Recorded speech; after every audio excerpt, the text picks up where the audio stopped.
How's it going, guys? We have a 40-year-old male who has cellulitis, spot diagnosis here. We've got diffusely pink erythematous region that is not well demarcated. That's how cellulitis appears. Usually Staph aureus or group A strep, and it's deep. It's in the reticulodermis and hypodermis. In contrast, erysipelas is more superficial, not as bad as cellulitis. It's in the papillary dermis and superficial dermal lymphatics, but it looks worse. It's going to be beefy red, fiery red, well demarcated, usually strep pyogenes, group A strep, more so than Staph aureus or erysipelas. But here we got cellulitis, we have some hemodynamic compromise. What's the mechanism? Choice A, IL-12 receptor, wrong fucking answer.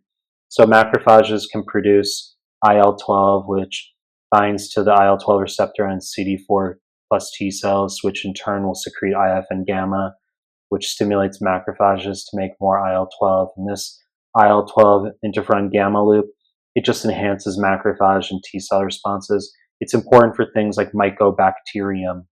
Okay, so patients who have any problem in this pathway, IL-12 receptor, interferon gamma receptor, etc., they get increased risk of TB infections. Wrong fucking answer.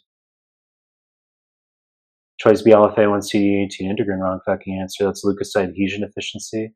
And what they want you to know for USMLE is that not just the delayed separation of umbilical cord at birth, they're only going to mention that about half of questions, but they want you to know that there's absent pus at sites of infection / in the skin. Okay, so students rely on the umbilical cord delayed separation as a crutch, and you got to know the buzzy second presentation of absent pus at sites of infection / in the skin. And the answer for leukocyte adhesion deficiency, they'll just give you a 6-line paragraph, mention absent pus in the skin, and the answer will just be integrin. That's it. Or defective diapedesis. The leukocytes can't diapedese, leave the vascular lumina for the interstitium. Wrong fucking answer. Choice C, lipid A of LPS. Wrong fucking answer. That's endotoxic shock. So this is what's going to go down. You need to know the distinction between endotoxic shock and superantigen causing toxic shock syndrome and toxic shock-like syndrome. So first, let's talk about endotoxic shock. If you have gram-negative, let's say E. coli sepsis, you're going to have the lipid A of LPS bind to CD14, aka toll-like receptor 4 on macrophages. The macrophages will release many cytokines. IL-1 causes fever, TNF-alpha causes increased vascular permeability, low systemic vascular resistance, and hypotension.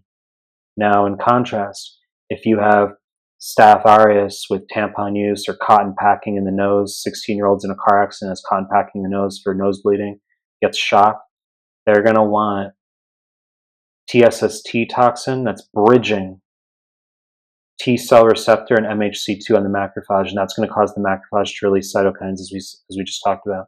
Same as with endotoxic shock. So IL-1 causes fever, TNF-alpha causes vascular permeability, low blood pressure, decreased systemic vascular resistance.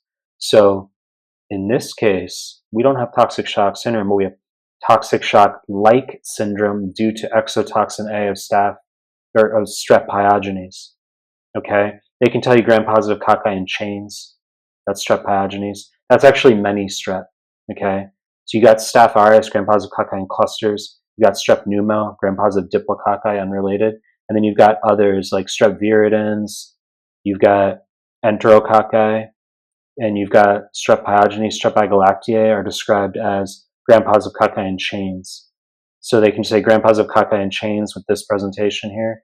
And that's exotoxin A of strep pyogenes causing toxic shock-like syndrome due to bridging MHC2 and T cell receptor. It's a superantigen.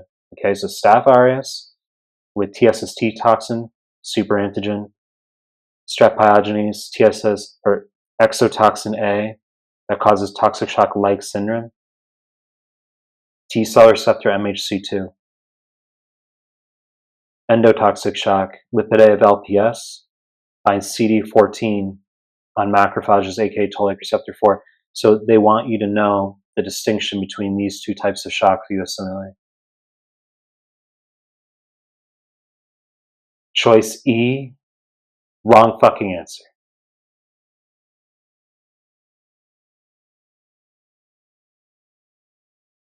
You know the deal. I'm team member content on Subscribe. Appreciate your time. That's it.